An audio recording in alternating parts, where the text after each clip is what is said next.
Me encanta porque arrancamos con Juan Manuel con el 11 titular de Uruguay, ahí en la placa de YouTube.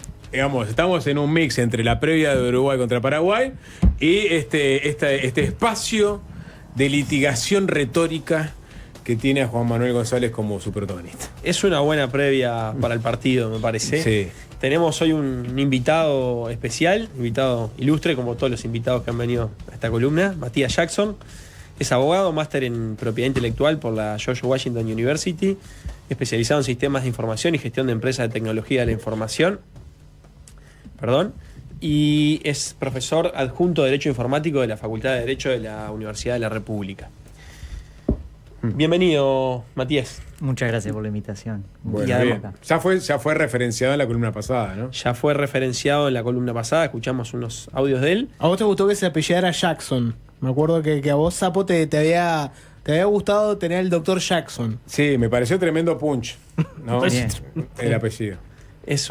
Y no sos la primera persona, porque yo a Matías lo he referenciado y lo he tenido de consulta permanente y lo he sugerido en otros ámbitos y su nombre también ha generado punch en otros ámbitos. Alguna persona me escucha, se va a estar riendo. Se está riendo. Una pregunta de ignorancia, así como para arrancar. Porque acá hablamos mucho de derecho penal, ¿no?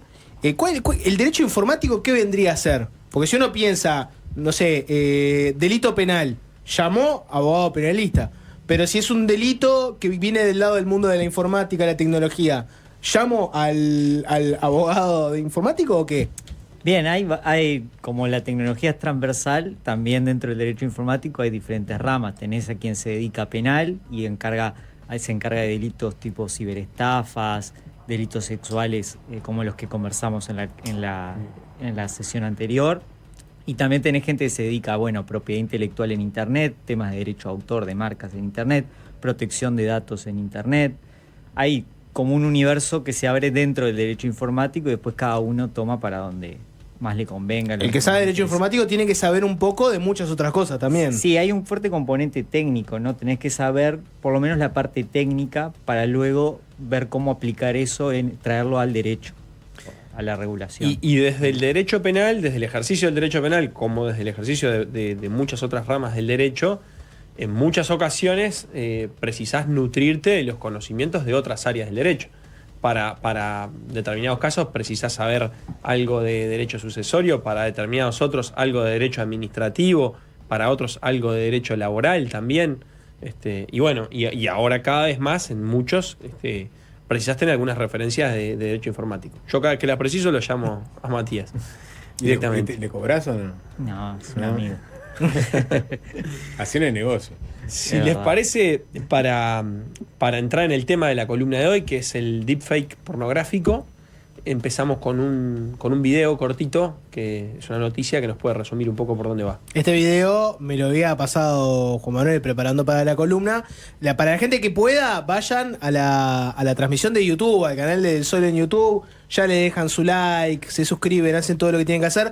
Igual lo van a poder escuchar en la radio porque se termina entendiendo igual el concepto. Es un video de una persona que está hablando. Si quieren lo vemos y ahí seguimos. Puedo protegerme del deepfake. La streamer y boxeadora Alana Flores denunció públicamente que está circulando una imagen sexual falsa en la que se utilizó su rostro mediante inteligencia artificial. A través de un video en sus redes sociales, aclaró que nunca ha grabado ni compartido contenido íntimo y aseguró que no tiene OnlyFans ni perfiles en páginas para adultos. Esa imagen no es real.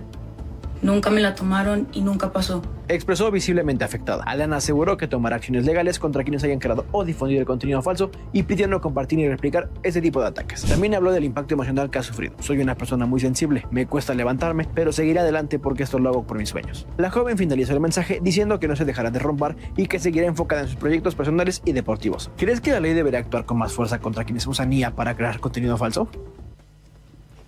Ese es el video. Entonces, lo primero que quisiera preguntarle a Matías es si nos puede explicar qué es esto, qué son los deepfake pornográficos. Bien, básicamente los deepfake pornográficos, deepfake sexuales, como se les llama, son contenido que es de audio o video que lo que busca es llevar a el error de las personas. ¿Cómo se hace eso? Bueno, introduciendo ciertas alteraciones que hacen creer que un video es de una persona cuando no lo es, o que alguien dijo algo que no lo es. Y lo vemos mucho en campañas políticas, ¿no? Últimamente se han utilizado para llevar al error en campañas políticas. Recientemente en Argentina pasó con un video de Macri. Pero la versión sexualizada de esto son los deepfakes pornográficos, deepfakes sexuales, en los que se sustituye la cara, el likeness, digamos, como la apariencia de una persona, para hacer creer que participó en determinado acto sexual o un video sexual, y cuando en realidad es simplemente tomado de otra foto que mediante inteligencia artificial se aplican determinadas técnicas que llevan a generar un video totalmente falso o en parte falso, porque ahí está la diferencia. Puede ser que el 100% del contenido sea falso o es un video real al cual se le modifica la cara de la persona, ¿no? Este video que mostraba antes Juan Manuel es de una influencer que lo que le pasó fue que empezó a circular en redes una foto de ella haciendo una felación, para ir al término legal, y se empezó a viralizar. Y se empezó a decir que ella había hecho contenido íntimo, que se estaba por abrir una página de OnlyFans,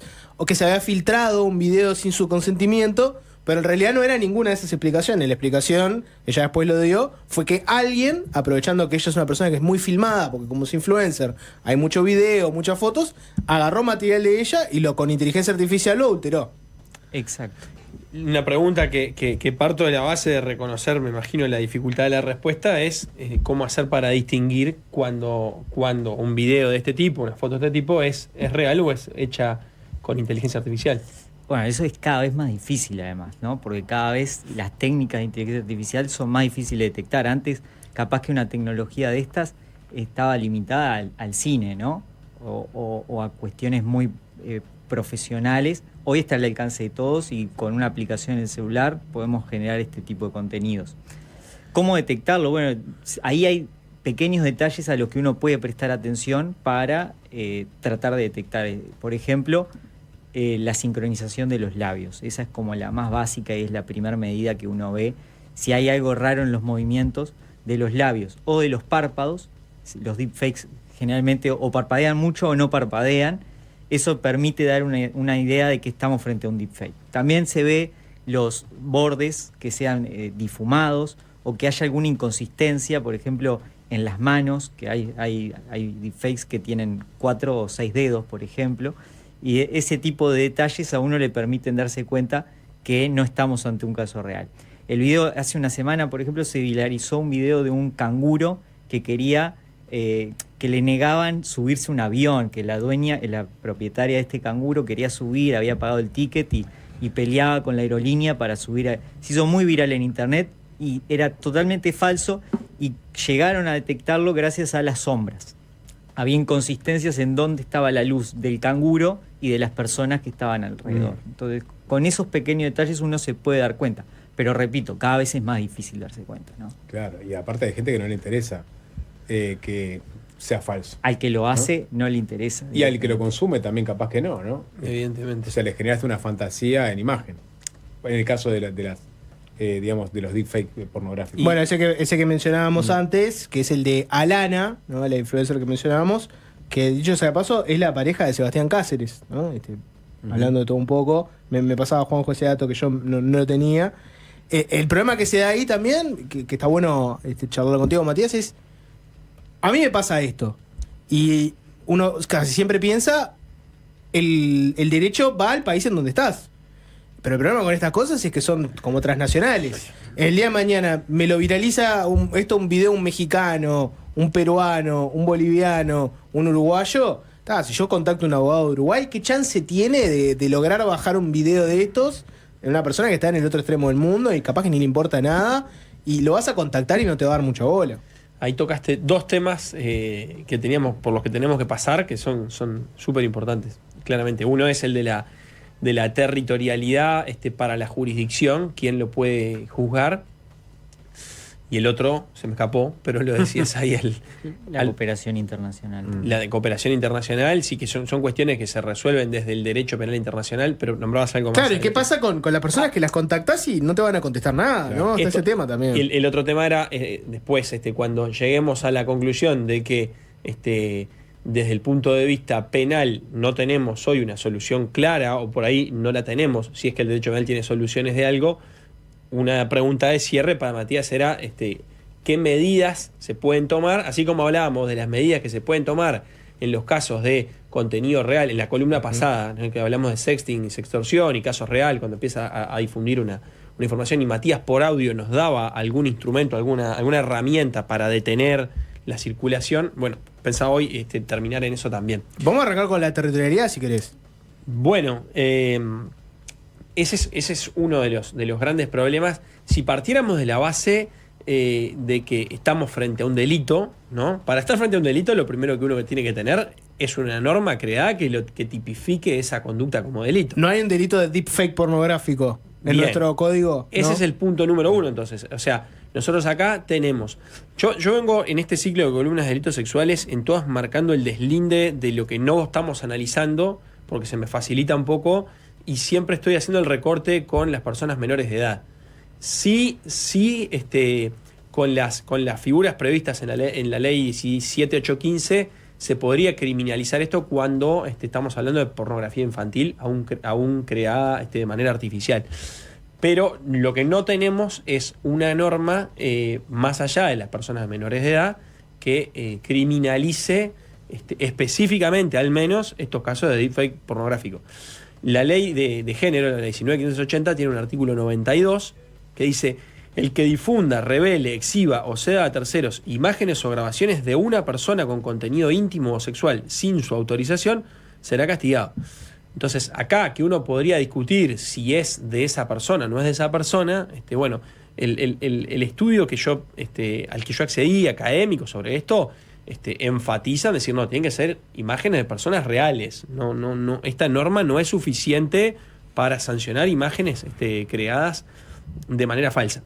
También se podría discutir si a través de un deepfake de estos no podés terminar imputando un delito de difamación eventualmente. Si yo creo una imagen, un video y lo circulo, que te expongo al odio o al desprecio público eventualmente, se podría llegar a canalizar por ahí. Sí, no tiene que ser palabras para que compute como... Claro, es que yo con una imagen te puedo estar atribuyendo hechos, evidentemente, como es el caso de Alana Flores, ¿no? Le están atribuyendo un hecho. Claro. ¿Qué no ocurrió? Entonces, difamación. Exacto, podría quedar por ahí. Pero la claro. información es muy chica la pena. Iba a eso, justamente a eso. El no tener una figura específica te hace que, bueno, la verdad que la difamación se quedaría corta para una cosa así. Bueno. Sin embargo, de esa misma forma, así a través del delito de difamación, se ha resuelto en algunos otros lugares del mundo, puntualmente en Alemania, en el estado de Baviera, lo han resuelto así, imputando el delito de difamación. Una pregunta para Matías ahora. Entonces, siendo claro que el deepfake pornográfico no tiene un delito asociado, por lo menos no lo tiene claramente, es muy discutible qué pasaría si vamos a Cerrito y Misiones, a la Fiscalía General de la Nación, con una denuncia de este tipo, qué es lo que va a hacer el fiscal. La pregunta es, ¿qué otras medidas podría adoptar la víctima frente a un caso de estos?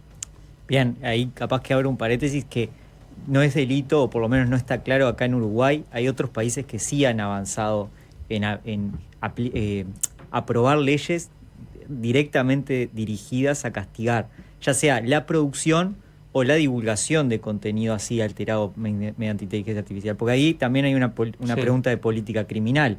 ¿Castigamos la producción o castigamos solo la divulgación? Porque en la producción es discutible si hay una vulneración a algún bien jurídico.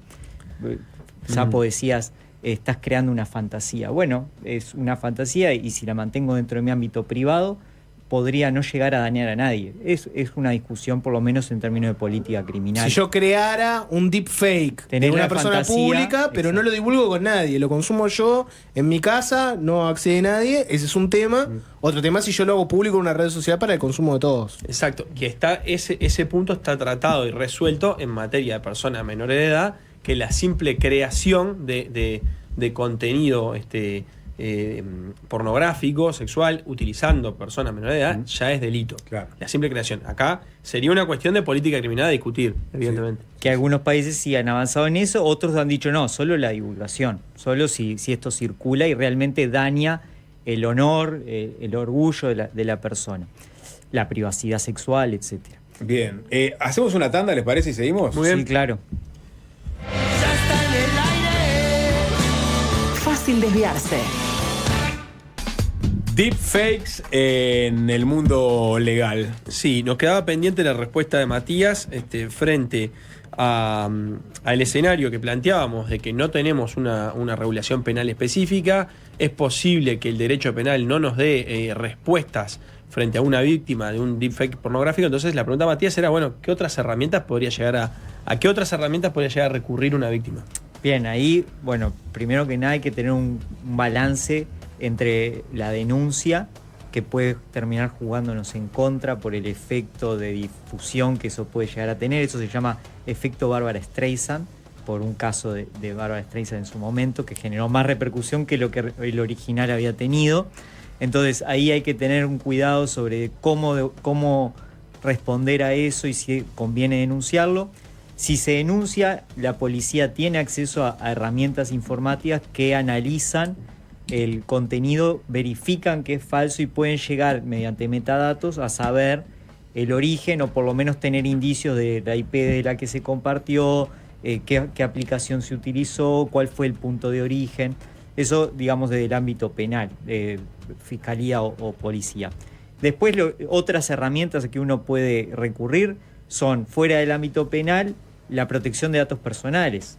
Cuando se está usando una imagen con un fin que no es el que originalmente se quería, se está violentando la protección de datos personales y la privacidad de las personas, que también es un derecho humano, y tenemos herramientas como para denunciarlo. Hay una unidad de protección de datos, eso lo podemos reclamar judicialmente, civilmente. Y otra herramienta que también se ha visto, y lo conecto con el caso de la famosa, en este caso mexicana, pero también se ha visto que Taylor Swift y diferentes actrices y cantantes han sido objeto de esto, es, aunque parezca loco, el derecho a autor. Si el contenido tiene música, capaz que es mucho más eficiente denunciar porque se está violando un derecho a autor, y ahí las plataformas lo dan de baja enseguida. Y eso, digamos... Una vía oblicua para... Una vía oblicua que lo ha funcionado porque el derecho a autor y las compañías de copyright reaccionan mucho más rápido que capaz que la protección de datos personales o los deepfake con IA. Es tal cual, a veces a YouTube le importa mucho más revisar que un video no tenga un copyright erróneo que tenga incitación al odio, Exacto. Difamación, etcétera. Exacto. Y entras en todo un proceso muy complejo que en el de copyright es más fácil, porque es decir, yo soy el poseedor del copyright de esta imagen, bájenla. Una cosita para ir cerrando nomás, en lo que sería una eventual hipotética discusión sobre la aprobación de un delito que persiga estos hechos en el Código Penal uruguayo, habría que discutir, entre otras cosas, si estamos frente a un delito que protege la intimidad o que protege el honor. Tendríamos que discutir el tema de la territorialidad, quién es el que lo juzga, si el del país del emisor, si el del país el que lo hizo, el que lo difundió, o dónde está la víctima que lo está sufriendo.